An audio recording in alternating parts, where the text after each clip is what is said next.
जय नारायण की नमस्कार।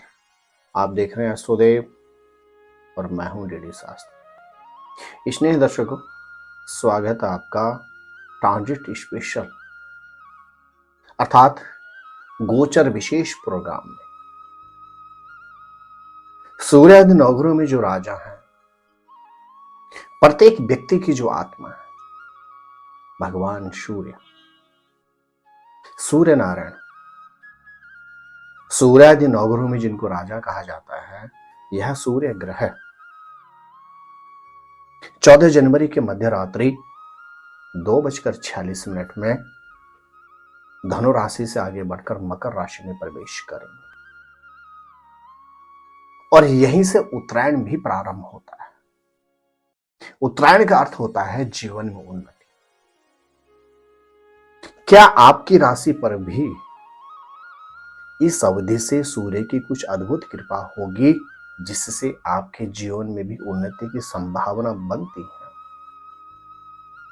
इसी पर आधारित हमारा आज का यह एपिसोड है और जो आपके लिए बहुत महत्वपूर्ण होने जा रहा है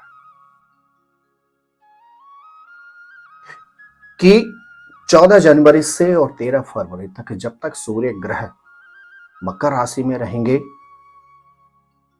आपकी पत्रिका पर सूर्य ग्रह की कहां दृष्टि रहेगी, किस भाव में विराजमान रहेंगे और आप क्या उपाय करें जिससे आप भी इस अवधि में उत्तरायण की तरह अपने जीवन में उन्नति प्राप्त कर सके। स्नेह दर्शकों, लगभग 1 महीने तक सूर्य ग्रह मकर राशि में रहेंगे। ज्योतिष में सूर्य ग्रह को राजा कहा गया है, इसीलिए ज्योतिष संहिता में बड़ा स्पष्ट आता है कि सूर्य ग्रह क्रूर तो हैं लेकिन पाप ग्रह नहीं है, क्योंकि शासक को कई बार सटीक सही निर्णय लेने के लिए क्रूरता पर आना पड़ता है, तभी जाकर प्रजा का कल्याण हो सकता है, अर्थात सख्त निर्णय लेने पड़ते हैं। इसीलिए ज्योतिष में कहा जाता है सूर्य एक क्रूर ग्रह है, न कि पाप ग्रह है। स्नेह दर्शकों, ज्योतिष की अगर हम बात करते हैं, सूर्य पिता का कारक होते हैं, सूर्य आत्मा के कारक होते हैं। यदि व्यक्ति की पत्रिका में सूर्य अच्छा हो तो व्यक्ति सरकारी क्षेत्र में बहुत ऊंची पदवी तक होता है। यदि व्यक्ति किसी व्यवसाय में हो तो उस व्यक्ति का व्यवसाय देश के विदेश तक फैला हुआ होता है। लेकिन यही सूर्य यदि व्यक्ति की पत्रिका में खराब हो तो व्यक्ति नेकी करता है और जूती खाता है। व्यक्ति बहुत अच्छा करता है लेकिन उसको रिटर्न कुछ भी प्राप्त नहीं होता। प्रोफेशन में व्यक्ति बहुत मेहनत करता है लेकिन मिलता कितना है? पेट भरने के लिए। यही सूर्य यदि व्यक्ति की पत्रिका में खराब हो तो व्यक्ति शारीरिक क्षेत्र में भी दुर्लभ, निर्बल होता है, अर्थात व्यक्ति की शारीरिक शक्ति भी कमजोर होती है। तो सूर्य को इसलिए कहा जाता है सभी जीवन आत्माओं की आत्मा है। जितने प्राणी संसार में हैं, सभी की यदि आत्मा है तो वह सूर्य है। स्नेह दर्शकों, यह एपिसोड ट्रांजिट स्पेशल प्रोग्राम और इस पर चर्चा करेंगे मेष राशि से लेकर मीन राशि तक सूर्य ग्रह की क्या स्थितियां बनती और विस्तृत चर्चा आपसे करूंगा आपको क्या उपाय करने चाहिए। लेकिन उससे पहले एक बहुत महत्वपूर्ण सूचना, यदि आप अपनी पर्सनल या प्रोफेशनल किसी भी समस्या से संबंधित परामर्श प्राप्त करना चाहते हैं अथवा अपने घर, फैक्ट्री, ऑफिस से संबंधित किसी भी तरह का वास्तु परामर्श प्राप्त करना चाहते हैं तो आप दिल्ली अथवा नोएडा हमारे ऑफिस में आकर हमसे मिल भी सकते हैं अथवा टेलीफोनिक कॉल के माध्यम से आप हमसे परामर्श प्राप्त कर सकते हैं।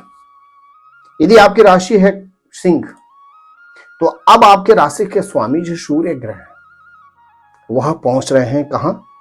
छठे भाव।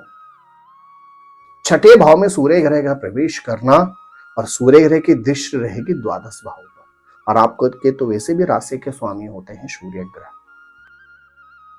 सूर्य ग्रह का छठे भाव में प्रवेश करना सिंह राशि वालों के पास भी अद्भुत समय है। यदि आप शारीरिक क्षेत्र में परेशान हैं, कोई गुप्त शत्रु आपको परेशान किए हुए है, आपका पैसा कहीं फंसा हुआ है, आपके कार्यों में कहीं अवरोध उत्पन्न हो रहे हैं, आपके विदेश से संबंधित कार्य नहीं हो रहे हैं, तो आपके पास एक अद्भुत समय है 14 जनवरी से लेकर 13 फरवरी तक। क्या करें? ओम घृणी सूर्याय नमः नित्य जाप करें। तांबे के लोटे में जल, रोली और लाल पुष्प रखकर ओम घृणी सूर्याय नमः बोलते हुए 7 बार सूर्य को अर्घ्य अर्पण करें। आदित्य हृदय स्तोत्र अथवा सूर्य गायत्री मंत्र का नित्य आप जाप करें। रोग से निवृत्ति प्राप्त होगी, गुप्त शत्रुओं से मुक्ति प्राप्त होगी, शारीरिक क्षेत्र में आपको उन्नति प्राप्त होगी और विदेश से संबंधित कार्यों में आपको सफलता प्राप्त होगी। यदि आपकी राशि है सिंह। यदि आपकी राशि है कन्या, तो सूर्य ग्रह अब आपके पहुंच रहे कहां? पंचम भाव।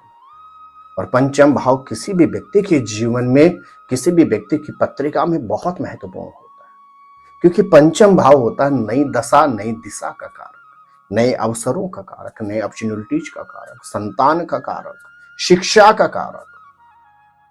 और सूर्य ग्रह की दृष्टि रहेगी कहां? एकादश भाव पर, और एकादश भाव इनकम ऑफ सोर्स, आय के लिए बहुत महत्वपूर्ण होता है। तो कन्या राशि वालों के पास भी एक अद्भुत संयोजन है। जबकि कन्या राशि वालों का सूर्य बहुत अच्छा नहीं होता है, क्योंकि कन्या राशि में सूर्य ग्रह होते हैं द्वादशेश के कारक। लेकिन आपके पास एक अद्भुत समय है यदि आपकी राशि है कन्या। क्या करें इस अवधि में आप, जिससे संतति से संबंधित आपको लाभ प्राप्त हो सकता है, नए अवसर आपको प्राप्त हो सकते हैं, आपके आर्थिक क्षेत्र में उन्नति के योग बन जाएं। और यदि आप सर्विस में हैं थे और विगत लंबे समय आपके पास सर्विस नहीं थी, विगत लंबे समय से, तो एक अद्भुत समय बनता है आपका 13 फरवरी तक, 14 जनवरी से 13 फरवरी तक आपको अच्छी जॉब मिल सकती है। यदि आप व्यवसायी हैं और आपकी राशि है कन्या, विगत लंबे समय से आप अपने व्यवसाय से परेशान थे, कुछ बहुत अच्छी आपकी डील्स नहीं हो पा रही थी, नए आपको प्रोजेक्ट नहीं मिल पा रहे हैं, एक अद्भुत समय है। क्या करें यदि आपकी राशि है कन्या? रविवार के दिन 5 पीपल के पत्तों पर लाल चंदन से ओम घृणी सूर्याय नमः प्रत्येक पत्ते पर 5 बार लिखें और जल प्रवाह कर दें। जितने रविवार आपको मिल सकते हैं 14 जनवरी से लेकर 13 फरवरी तक, और साथ ही साथ रविवार के दिन लाल वस्तु, विशेष तौर से जलेबी या इमरती, फिजिकली जो चैलेंज लोग होते हैं, जो अंगहीन जो लोग होते हैं, उनको उनमें बांटें। आप निश्चित मान के चलेगा सूर्य ग्रह की आपको अद्भुत कृपा प्राप्त हो। यदि आपकी राशि है तुला, तो 14 जनवरी से लेकर 13 फरवरी तक सूर्य ग्रह आपके चतुर्थ भाव में प्रवेश करने जा रहे हैं, और सूर्य ग्रह की दृष्टि रहेगी 10वें भाव पर। परिवार में रहकर सूर्य ग्रह की नजर होगी आपके प्रोफेशन पर, और आपके पास भी अद्भुत समय है। आप पारिवारिक क्षेत्र में भी बहुत हद तक चीजें अपने कंट्रोल, नियंत्रण अपने पक्ष में कर सकते हैं, और यही एक अवधि होगी आपके लिए जिसमें आप प्रोफेशन में भी अपनी उन्नति को प्रबल कर सकते हैं। लेकिन कैसे? यदि आपकी राशि है तुला, आपने रविवार के दिन तांबे के बर्तन में गेहूं और गुड़ रखकर धार्मिक स्थल में अर्पण करना है। और साथ ही साथ यदि आपकी राशि है तुला, तो आपने रविवार के दिन 5 मीठी रोटी बनाकर, गुड़ के पानी से आटा गूंथकर 5 मीठी रोटी बना लें और वृषभ को खिलाएं। आप निश्चित मान के चलेगा पारिवारिक क्षेत्र में आपकी चीजें, पारिवारिक क्षेत्र में आपको हर तरह से सुख और सहयोग प्राप्त होगा। सर्विस के क्षेत्र में, प्रोफेशन के क्षेत्र में, चाहे आप सर्विस में हैं अथवा आप व्यवसाय में हैं, आपको उन्नति प्राप्त होगी। यदि आपकी राशि है वृश्चिक, तो अब सूर्य ग्रह 14 जनवरी से लेकर 13 फरवरी तक रहेंगे आपके तृतीय भाव। तृतीय भाव शारीरिक क्षेत्र में बहुत महत्वपूर्ण होता है। तृतीय भाव सिबलिंग अर्थात भाई बहन के लिए बहुत महत्वपूर्ण होता है। और अब सूर्य ग्रह की दृष्टि रहेगी कहां पर? आपके नवम भाव अर्थात भाग्यस्थान में। वृश्चिक राशि वालों के लिए भी अद्भुत समय है ये। इस अवधि में आप कुछ ऐसे उपाय करें कि साल भर तक पराक्रम भी बना रहे और भाग्य का भी आपको साथ मिले, क्योंकि यही आपके पास साल भर में एक अवधि होगी लगभग 30-31 दिन की, जब सूर्य ग्रह की पूर्ण रूपेण भाग्यस्थान पर दृष्टि होगी। और वैसे भी वृश्चिक लग्न वालों के लिए सूर्य ग्रह बहुत महत्वपूर्ण होते हैं। क्या करें? आदित्य हृदय स्तोत्र का नित्य पाठ करें अथवा सूर्य गायत्री का नित्य जाप करें, और साथ ही साथ नित्य तांबे के लोटे में जल, सिंदूर, लाल पुष्प रखकर ओम गृहिणी सूर्याय नमः बोलते हुए सूर्य नारायण को अर्घ्य अर्पण करें। और किसी भी एक रविवार के दिन साधु, ब्राह्मण नहीं साधु, जिन्होंने गेरा वस्त्र धारण किया हुआ हो और जो साधु हो, उनको लाल वस्तुएं समर्पित कर दें। निश्चित अपने भाग्य को साल भर के लिए आप सुरक्षित कर सकते हैं। अगले एपिसोड में आप जान पाएंगे कि धनु से लेकर मीन राशि वालों को इस अवधि में क्या उपाय करने चाहिए और क्या ग्रह नक्षत्र कहते हैं धनु से मीन राशि वालों के।